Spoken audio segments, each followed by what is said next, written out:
कहीं दूर सब्ज पहाड़ों के पीछे एक पुराना जंगल था, घना, खामोश और जादू से भरा हुआ। इस जंगल में सब तरह के परिंदे रहते थे, रंग बरंगे, शोर मचाते, नगमे गाते, उड़ते और हंसते। मगर उन सब में एक उल्लू भी था जो खामोश था। ना वो बोलता था, ना किसी को जवाब देता। सब परिंदे उसका मजाक उड़ाते, उसे चुप उल्लू कहते, तन्हा उल्लू। मगर वो कुछ नहीं कहता, बस चुपचाप रात के वक्त एक खास दरख्त पर जाकर बैठ जाता।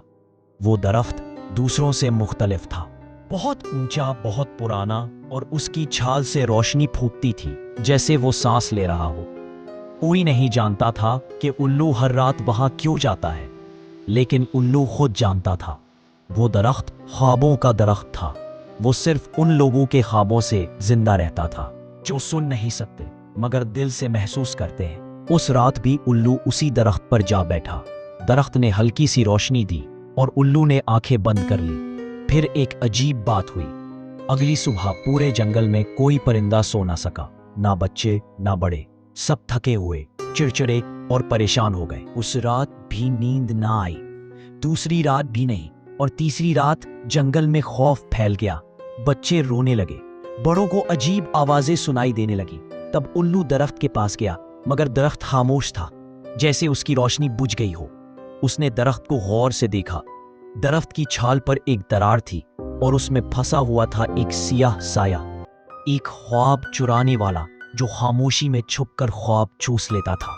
उस साये को सिर्फ वही देख सकता था जो खुद खामोश हो, जैसे उल्लू। उसने आहिस्ता से पर फड़फड़ाए, दरख्त के गिर्द रोशनी का दायरा फैला, और उल्लू ने अपनी आंखें बंद करके सिर्फ दिल से दरख्त को आवाज दी। कोई लफ्ज नहीं, बस खामोशी दुआ। रोशनी फैलती गई, साया कांपने लगा, और फिर एकदम वो साया फट कर फजा में बिखर गया। दरख्त ने एक लंबी सांस ली और चमकने लगा। उसी रात सब परिंदे सो गए, ख्वाब वापस आ गए, रंगीन, हल्के, मीठे ख्वाब। बच्चे मुस्कुराने लगे, जंगल में सुकून लौट आया। अगली सुबह सब परिंदों ने देखा कि उल्लू चुपचाप दरख्त के नीचे बैठा है, मगर इस बार किसी ने हंसी नहीं उड़ाई। सब उसके पास आकर बैठ गए, और उस दिन के बाद खामोश उल्लू जंगल का खामोश रखवाला कहलाने लगा, क्योंकि सब समझ गए थे खामोशी कमजोरी नहीं होती, कभी कभी वो सबसे बड़ी ताकत होती है।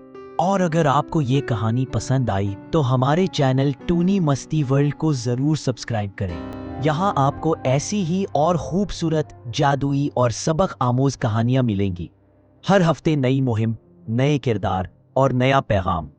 तो जुड़े रहिए टूनी मस्ती वर्ल्ड के साथ, जहाँ कहानियाँ सिर्फ कहानियाँ नहीं होती बल्कि ख्वाबों की राहें बनती है।